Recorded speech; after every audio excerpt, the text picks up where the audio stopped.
I was thinking a lot about what to share with you tonight, and I was told this is going to be a youth event. So apparently there's a lot of young people at heart that are here.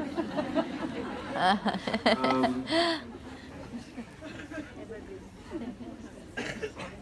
so young, bro. Okay. But I'm glad that we have all ages sitting here, because personally I don't believe in youth events. I believe children should have their own events, and once you get past the age of childhood and you're a young adult, you should be treated like an adult, and you should be part of the adult conversations, and that is the way of Islam.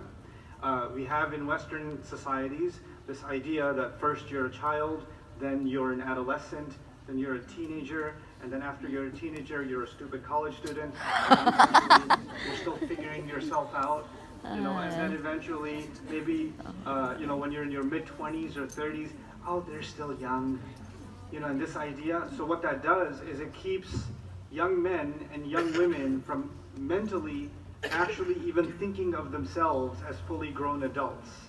And they think of themselves in these categories. Oh, I'm just a teenager, or I'm just a youth, right? And they don't think of themselves as adults.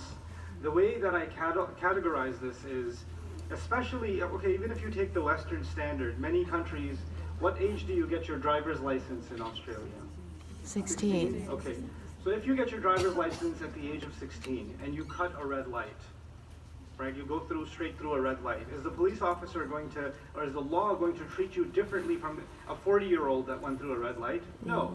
You have a license. You guys are having a really interesting conversation. I'm going to wait for you guys to finish. We're good? Sure? Okay, cool. All right. I know it just gets distracting for the rest of you. I don't get distracted. You guys get really distracted. I saw your faces. But anyway, so the idea is that if in the court of law, you wouldn't be treated like a child. You'd be treated like an adult who committed a crime.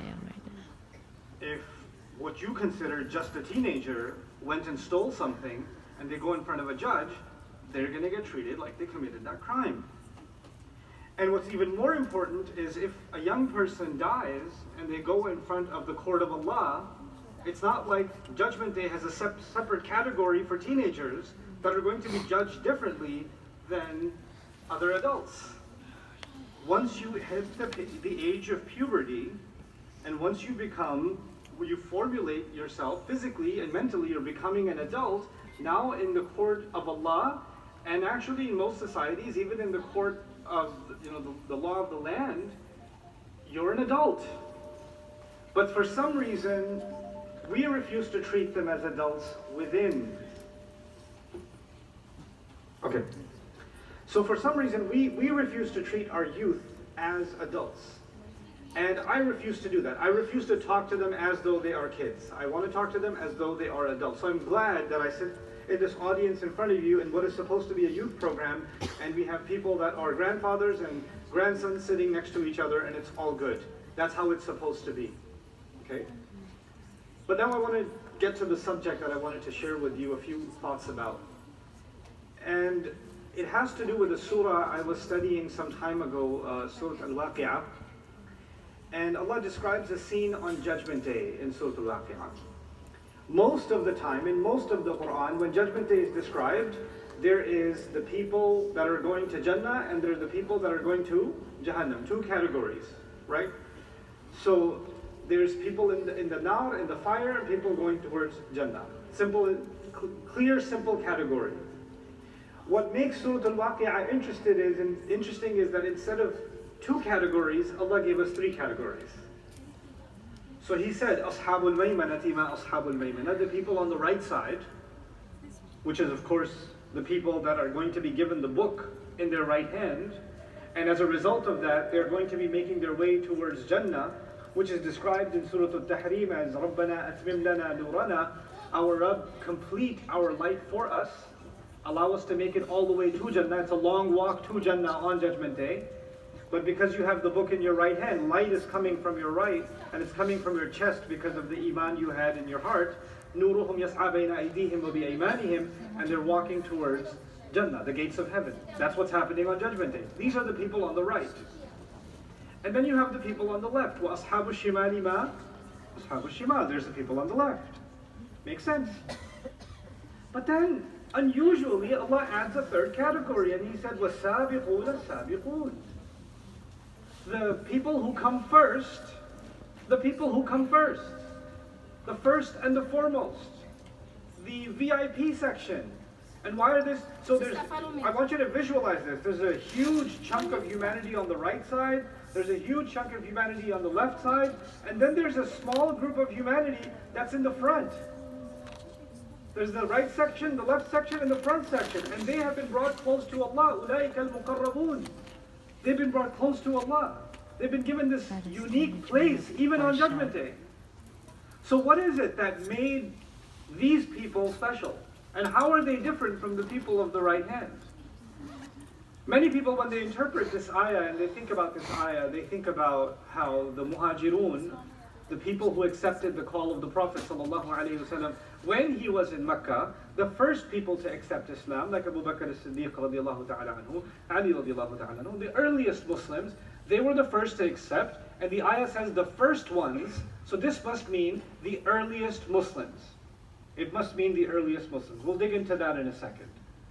Another possibility, and the reason this isn't entirely true, is because Allah mentioned something in Surah At-Tawbah. He said, السابقون الأولون من المهاجرين والأنصار. He said the ones who come first before anybody else, they belong to the muhajirun, which means the people who accepted Islam in Mecca. But he also said wal ansar, and the people who were helpers in Medina, and the people in Medina came a lot later. So now from that we learn that the word sabiqun is not referring to people that were earlier, because it includes the people that came earlier, and it also includes the people that came later. So what in the world does a sabiqun mean? And that's what we're going to try to understand a little bit today. And then, beautifully, the Imam recited such incredible ayat at the end of Surah Al-Hijr, and we're going to tie this concept of a sabiqun with what was recited at the end of Surah Al-Hijr. So a small piece of Surah Al-Waqi'ah and some piece of Surah Al-Hijr, and my job for today is done. I can go eat something. Okay. So what I want to now share with you is an example. You know, in many countries, I had a chance to travel to quite a few Muslim countries in the last year, and quite a few communities in the last year, and I noticed something. And this may be true for your family, and may be true for your community, or it may not be true. But what's happening in a lot of Muslim families is that when we raise our sons, we raise them with a certain expectation. And we raise our daughters, we raise them with a certain expectation. So I'll give you an example of what I noticed in Pakistan, for example, where I'm from, and I spent some time there. We encourage our daughters a lot to go to medical school.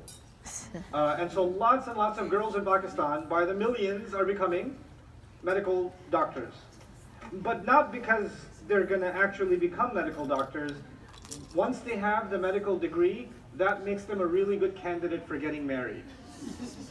Really? So actually, there are millions of young women that have become doctors in Pakistan, not because their family wanted them to practice medicine, or to work in a hospital, or to help with, villages and, children giving birth in villages that are dying in villages because there's no medical facilities. That wasn't the reason. The reason was she's going to get good proposals because she's a doctor, right? And the entire purpose of education, why are you becoming a doctor? Well, because my parents want me to. Oh my God. And my sister got her degree and she got a really good proposal. So that's why I'm going. Inshallah, I will have the same success as my sister had, my older sister. Right? So these younger girls are looking at their older sisters, they're comparing themselves and saying, this is the standard of success, this is what I want to achieve. If I achieve this, I have achieved something in my life. Of course, young men are also encouraged to go and become engineers and doctors and all of these things, because then they will have a good job, and once they have a good job, they will have respect. People will say, mashallah, my son is a doctor. An engineer. My son is this, my son is this. Right? So it becomes a source of pride. And these young men, if you ask them, why do you want to become a medical professional? Well, they want to become a medical professional, one, because everybody else in the family, or they have, their dad was a doctor, or their uncle's a doctor, or their older brother, oh my God, he became a doctor, now I'm a loser if I don't become a doctor, because I need to keep up with my older brother. So their entire motivations, what am I getting at? Let me get to the point. The entire motivation for the direction you choose in your life is coming from someone else. Someone set a standard for you, and you have to follow that standard.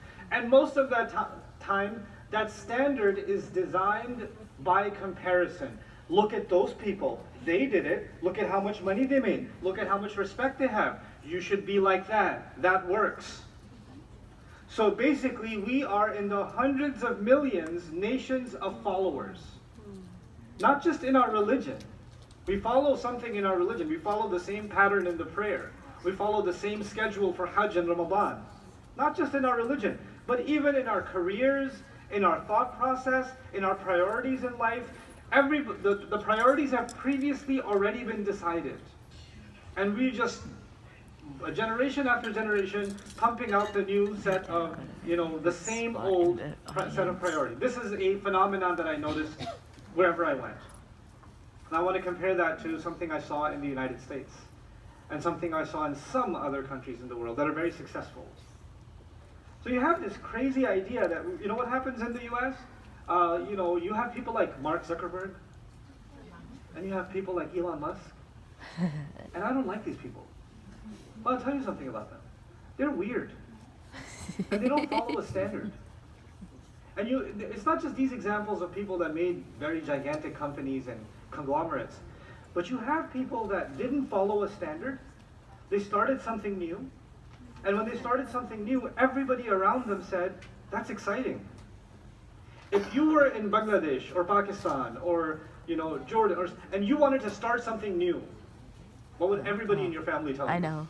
Oh my God. You're crazy. Nobody does this. Why are you so stupid?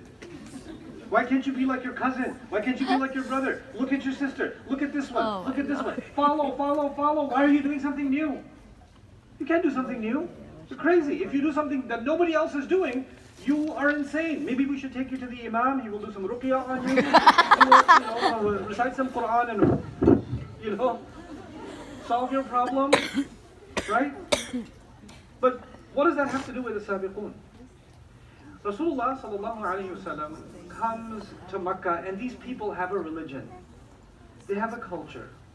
They have a way of getting married. They have a way of raising children. They have their ways. And they've had those ways for thousands of years. And Rasulullah sallallahu alayhi wasallam is restoring the religion of Ibrahim alayhi salam and is giving them this new way of looking at everything. I mean, they were raised with the Kaaba in front of them with all of those statues.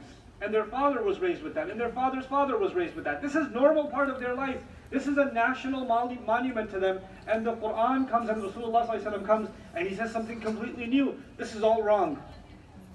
All of these idols are wrong. And this stuff that you people do in your businesses and the way that you bury your daughters and these other things that you do, all of that is wrong. And they said, no, we follow what's already been given. We follow. We're good at following. We don't do new things. This is insane. So one of the main accusations against Rasulullah sallallahu alaihi wasallam is that he was insane. And I looked at the clinical definition of insanity, even though there's lots of variant definitions. But what is even less than insanity? What's the definition of abnormal behavior? Abnormal behavior is if there's a highway and all the cars are going this way, and you're the only car going that way, then you're the one who's insane. You're the one who has abnormal behavior. So by that definition, everybody's following shirk. Everybody was doing how they were living in their families. Everybody was doing it. The only one standing against it was Rasulullah sallallahu alaihi wasallam. So obviously they looked at it and said, look, if this was normal, other people would be doing it too. This is insane. So he had to be the first one. Allah chose him to be the first one in his society to say something like that, to be given this message. In a sense, he was sabiq. He was the first. He was the first to challenge. I'll wait, young man. Come. It's okay. That's okay. Where do you want to go? Over here? Cool. Right, who are you waving at over there? Close your friend? You miss him? Oh, the camera. You were reading from the camera. You were reading. Okay, now wave at me directly. Okay, now we're good. What was I saying? Something about Islam? Okay. Oh my Lord. All right. So the thing is, I want you to use your imagination a little bit. I want you to imagine that you live in the time of the Prophet sallallahu alaihi wasallam, and you live in one of the average Meccan families. You have that religion, you have those practices, all of that, right? And you hear this man is claiming to be a prophet. And his message is, get rid of all these idols. His message is, don't do business in this way. His message is, treat orphans very differently. You're used to treating orphans a certain way. Like in many Muslim countries, when you go, we say that we are in Ummah of Ukhuwa, but when you go to Muslim countries, you can see there's a class society. There's certain class of people that are sitting in certain restaurants, and then there are other class of people whose children are running around outside without shoes. Yeah? And sometimes even their children are serving you food. These kids are serving you food, and the way you talk to your kids is, oh, would you like some more? And when one of those servant kids comes up to you, you say, Shay, come here. This is how you talk to them, right? So clearly you don't treat them equally. But this Quran came in that society and said, even those kids that are orphans, you can't talk to them that way. فَذَلِكَ الَّذِي يَدُعُّ الْيَتِيمِ. You can't talk to them that way. كَلَّا بَلَّا تُكْرِمُونَ الْيَتِيمِ. You don't honor the orphan. Honor the orphan? You want me to honor my servant? You want me to show respect to my servant? Look, we show respect to people that are at least a doctor. Oh, Yeah, at least have to have a degree for me to show them respect. You know, one of the things I noticed in the Ummah, a lot of times when you go to new places, what's the first thing people tell you about themselves? What they've accomplished. That's Yeah. true. Assalamu alaikum, my name's Abdul Kareem, I'm a doctor, I'm the head of the hospital, I'm this, and this, and this, and this, and this, and this. Like, there's a whole list of qualifications. MashaAllah. And I don't know you, but then you come up to me and then you say, Assalamu alaikum wa rahmatullahi, my name is this and this, I started this masjid. Cool. I just wanted you to know. Why do we say this? Because, well, why would you respect me if you don't know what I've accomplished? You have no reason to respect me. What does the Quran say? The Quran is saying you have to honor the orphan. Allah is saying every child of Adam was honored. I don't know their qualifications. I don't know what family they come from. I don't know what background they come from. I don't care what clothes they're wearing. I don't care about the color of their skin, or the language, or their accent, or what village they come. None of that matters. Every child of Adam is honored. That's the Quran. But you're using your imagination still. You're in Jahiliyyah, Mecca, and you're like, this is weird. Everybody's equal now. Okay. This homeless kid outside is equal to me. What kind of religion is this? It doesn't make no sense. Oh. But you start thinking, maybe this makes sense. Maybe all human beings are equal. Maybe it doesn't make sense to have all these different religions and gods. Maybe there is only one religion. Maybe there is only one God. I need to hear him out more. And you start quietly listening to this man, Muhammadur Rasulullah sallallahu alaihi wasallam, and then you decide, you know what? I'm going to be the first in my family to get up and say, Ashhadu an la ilaha illallah wa ashhadu anna Muhammadan abduhu wa rasuluh. Just use your imagination. When you do that, what's your family's reaction going to be? Oh my God. Look, I'm so happy. They call the messenger what? Insane. They say, you're becoming insane with him? Look, he's crazy. Nobody follows him. Why are you following him? We used to respect him and like him when he wasn't seeing these crazy things. We used to like him. But clearly he's suffering from some kind of problem and he's lost his mind, and you're losing your mind over nothing. You need to be normal. Normal means you need to be like everybody else. Because when you're not like everybody else, then you are insane. So these people, the first people that accepted Islam, you know what they did? They were ready to leave everyone's support behind. They didn't need anybody else's motivation. Like, nobody was motivating them. In fact, everybody was demotivating them. If they accepted Islam, the people who loved them are upset with them. The people who did business with them don't want to do business with them. The people who they used to look up to now look down on them, and they distance themselves from them.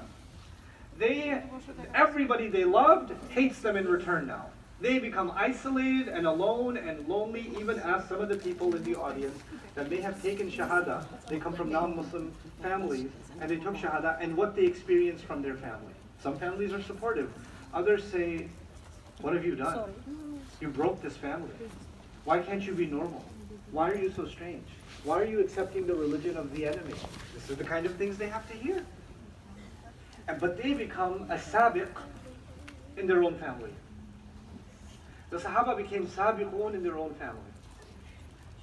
The Quran taught us something about the people who changed the entire world. Because we proudly say that this Quran came in 23 years and it changed the entire world.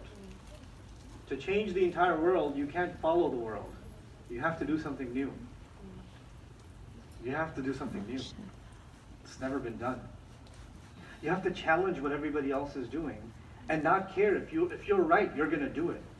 You're going to step up and you're going to do it. You're not going to follow a programming. You're going to break the programming. And you're going to live by your principles. You're going to become a sabiq. And those people, the sabiqun, what happens with them? Those people, when they start, everybody calls them what? Insane. Everybody rejects them. They warn their kids against them. Don't follow these people. They're doing something nobody else is doing. This is weird. This is strange. But eventually, the sabiqun, when they hear all this criticism and all this attack and all these constantly discouraging words, constant isolation, they don't let it affect their motivation. They don't let it be affected. And they keep pushing forward. And eventually, what does Allah do for people like that? He wants to test them. How much do they want to be a sabiq, or do they want to be a follower? And eventually they break through. And eventually Allah gives them victory. And once Allah gives them victory, you know what happens? Other people now want to follow them. They want to follow them. And this is a sunnah of Allah. It didn't just happen in the seerah of the Prophet ﷺ. This happens in the world all the time. This is from the sunnah of Allah. You have somebody who has a crazy idea. They say, I'm going to make, mini cupcakes. And everybody says, you're crazy. Nobody's going to buy that. And then they start this stupid company in their garage, and then it becomes the biggest cupcake factory, and all this. It becomes huge, and everybody wants to copy them now and replicate their idea and follow that. Why? Because they started something new. Nobody's willing to take the risk because we don't know if it's going to work or not. It's probably not. It's probably going to fail. Once it succeeds, we are ready to what? Follow. The nations in the world that are the most powerful today, the nations in the world that are the most economically powerful, culturally powerful, strategically powerful, militarily powerful, one thing you will find they have in common. They're nations of invention. They're nations of research and development. They invent a lot of new things. They're constantly being sabiq in the world of science. They're being sabiq in some other area, in medicine, in research. And so much so that you can curse the kuffar and you can be angry with them, but if your mother needs a surgery, you're going to go to the top Western hospitals because they're sabiqun in some fields. You're going to go to them. You're going to shut up and go to them. You're going to hate them and you're going to say they're this and that and the other, but you're going to buy their phones, not a phone made in somewhere in a Muslim country. You're going to, we made an Ar-Rahman phone or something. It's not going to, ain't nobody buying it. When it comes time to buy a car, you're not going to buy like Abdul Karim's, 4x4. Why not?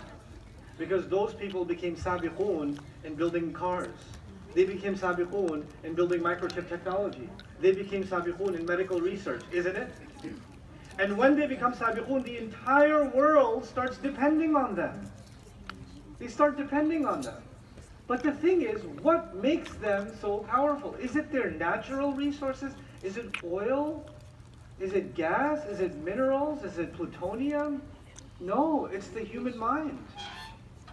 They create a culture in their societies The leading nations in the world, they create a culture where they say, we want you to experiment and we want you to try new things, and if you fail, try again, and if you fail, try again until you succeed, and we are going to fund what they call research and development.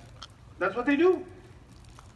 And this is so powerful that Muslims from around the world, smart Muslims from Pakistan, Bangladesh, Syria, Saudi, all over the world, when they want to do serious research in a field and they want to progress forward, where do they end up? They go to America, they go to England, they go to Sweden, they go to Denmark, they maybe even come to Australia, they come to these universities. Because these universities have understood something that Allah even gave us as a legacy. We have to be the sabiqun in all things. We have to precede everybody in all things. In our deen we preceded. But even in the sciences, even in business, even in community development. Well, it's so easy to look at another community and say, oh, these people, man, they have so much power. Did you ever study how did they get that power? Oh, no, shaitan was with them. The Dajjal helped them. That's your answer. This is why you can't progress. This is why you can't be heard. Because you're not understanding something fundamental that is from the sunnah of Allah. It's from the sunnah of Allah. That those who will put in the work and those who will be sabiqun will find success. And everybody else will follow. Everybody else will be like that. And take any field. Stories are written a certain way, right? And there's a standard in English literature for how stories are written. And somebody comes along and writes a very different kind of story where the ending is being written in the beginning, and they reverse the script and all of this stuff, and all of a sudden that becomes a #1 movie, and now there's 1,000 movies copying that model because it's something new, pioneering, and something innovative, constantly. Why am I giving you this entire talk? Because there's something I want you to get out of your system. Stop being a copier. Be innovative. Think originally. So many Muslim youth, what should I do for Islam? I want to be an influencer. Really? I want to be an influencer. You're under the influence, buddy. Why do you want to be an influencer? Ask yourself that. Oh, because I saw this other person who's an influencer? That's so cool. I want to do that too. Isn't that copying? I want to create content. Like your idea of serving the ummah is creating content. Right? Well, what does that mean? Well, let me see what other people are producing. Let me copy along, because that's trending right now. So let me produce something that's trending. Let me use a hashtag that everybody else is using. Copy, copy, copy, and copy. You're going after what's popular. In the technological sense, you're doing something new, but in the psychological sense, you're doing the same exact thing that's been done for thousands of years, copying.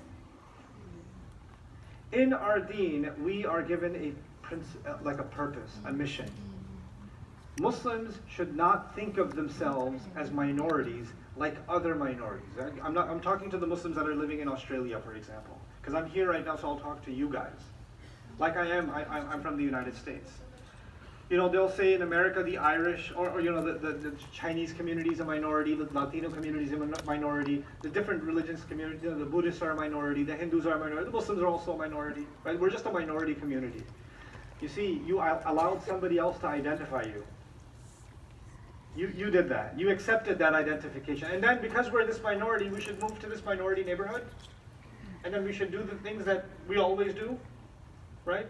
And we're not thinking big. We're not thinking, okay, how do we become the kind of Muslims and the kind of community that even the non-Muslims come and say, we want to live here. We want to move to this neighborhood. We want to be close to these people. You know what happens usually when Muslims move to a neighborhood? The non-Muslims start moving out. Oh, this one's gone crazy. And the real estate value, instead of going up, what happens to that real estate value? It starts going down. And other minority communities, when they move to a neighborhood, guess what happens? The real estate value goes up because they innovate. They do new things. They produce new things. They cooperate with each other, which brings me to my next point. What do we have to do to build powerful communities and innovative communities? First of all, at the level of family, if your sons and daughters are trying to do something innovative, They're trying to do something unique, other than being an influencer. They want to invent something. They want to do something in the service of the ummah that hasn't been done before. I'll give you one story that really hit me. I met a young man in Pakistan. I won't name him. He knows. I met him, he was going to university, and while he was in university, he visited his village in Pakistan. And when he went there, he saw that the village, the roads are really bad, you know, and there's no hospital nearby. And when women get pregnant, they have to drive 3 hours in the back of a pickup truck. The pregnant woman that's about to give birth has to be on the back of a pickup truck like this, 3 hours to get to the hospital. And most of those women lose the baby. Most of those women. And this is the reality of the village life. Like, they're trying to have the baby, it's getting complicated, they have to take it to the doctor, and they die on the way. And he saw this happen in front of him. So what he decided to do was he tried to create a solution. So he bought old trucks, and he created, with the help of some research, students and some doctors, he helped create portable, birth, neonatal wings, like portable ambulances where you can deliver the baby. And he created courses where the village women can learn how to deliver the baby effectively, even if there's no transportation. So 20, 30 women in the village now know how to deliver a baby. And then when that caught on, he did this in 2, 3, 4, 5, 10, 15, 20, 100 villages across Pakistan. And thousands of babies' lives were saved because of this effort of a college student. And I was having a conversation with this college student, and I asked him, what's your biggest challenge? You know what he said? My parents think I'm wasting my time. My parents are discouraging me from this. They think that I just wasted my career. And you know what? That made me realize that's not the only case. We have brilliant men and women in this ummah that see a problem and have innovative ideas and desire and purpose to solve that problem. They have that. And you know who gets in their way sometimes? Not just their parents. The entire culture says, no. You don't do that. You copy everybody else. Don't be sabiqun. Don't be sabiqun. Don't do something new. Don't innovate. Don't find a new solution. This is just how it is. Just keep it like that. Because we would rather keep things the way they are, and then late night get together for some chai, and then discuss how corrupt the government is and how nothing is going to change and how things are so bad. This is our way. So grow old, grow a big belly, and sit outside the restaurant and discuss the problems of the ummah like that, because that's what we did. That's what you're going to do. Don't innovate. And then on top of that, even look at this community, mashallah. May Allah protect this community. In this community, there are some businesses, some institutions that have worked really hard, and they're some of the most charitable institutions in this community. They're like the backbone of this community. All of you contribute, but there are some families and some businesses that innovated, that did something new, and and they didn't just do it to get rich. They wanted to be contributors, give back. And when they gave back, so many benefits that you and I, maybe even the masjid we're sitting in right now, is because of the hard work they put in and the innovation they did. They did that. And we think, no, this, ya akhi, you're talking to people about going after the dunya. This deen is about the akhirah. Why are you talking about dunya? Let me tell you. First thing I'll tell you is maybe you should try reading the Quran a little bit. And the second thing I'll tell you is maybe you should study the seerah of the Prophet sallallahu alaihi wasallam a little bit. You know, one of the most important events in the seerah of the Prophet sallallahu alaihi wasallam is the hijrah. Rasul sallallahu alaihi wasallam migrates. How do you think the hijrah happened? Who financed it? Who supported it? Who paid for the ride? Who made sure that the ride would be secure and secret? Did that require funds? When Rasulullah ﷺ was first doing his da'wah, who was supporting him? How was he having meals in a day? Where was that coming from? Was it coming down ma'idatan min as-sama'? The support of Khadija radiallahu ta'ala anha, the support of Abu Talib, the support of Abu Bakr as-Siddiq, isn't that financial and business support? And to be successful in business, don't you have to be innovative? Don't you have to be innovative? We're teaching millions and millions of Muslim youth to go get a job. So you can work for the people who innovate, don't innovate yourself. Go become a doctor, go become an accountant, go become an engineer, work for the engineering firm, make them money, grow their business. You know, Allah says about this concept of, you know, this empowering ourselves, building alliances. Alliances are actually built on money too, business too. And Allah says, one of the things that fascinated me about the Quran, when He said, وَالَّذِينَ كَفَرُوا بَعْضُهُمْ أَوْلِيَاءُ بَعْضٍ. Yeah, the disbelievers are allies with each other. The disbelievers are allies with each other. And وَالْمُؤْمِنُونَ وَالْمُؤْمِنَاتِ بَعْضُهُمْ أَوْلِيَاءُ بَعْضٍ. Believers are allies, men and women, of each other. But He said at the end of that ayah, إِلَّمْ تَفْعَلُوا تَكُنْ فِتْنَةٌ فِي الْأَرْضِ. If you don't do this, there's going to be fitna in the world. You know what He's referring to? If you don't become allies, if you don't cooperate, if you don't build larger enterprise and community investments, if you don't do that, there's going to be great fitna in the world. We have to now start thinking more than the building of a masjid. We have to start thinking more than just building, you know, the charity services. We have to build the strongest businesses, the best universities, the institutions, the top institutions. We need to start thinking much, much, much bigger and do alliances with each other. But in order for Muslims to do that, they have to stop comparing themselves. And they have to stop destroying themselves. I'll make a quick comment and go to the last ayat of Surah Al-Hijr like I promised you. One of the things I noticed in successful societies, and that used to be in the seerah of the Prophet ﷺ, believers supported each other. Believers supported each other. And when somebody failed, they encouraged them until they succeed. You know what happens among us Muslims? When somebody succeeds, we criticize them, and make sure we keep criticizing them until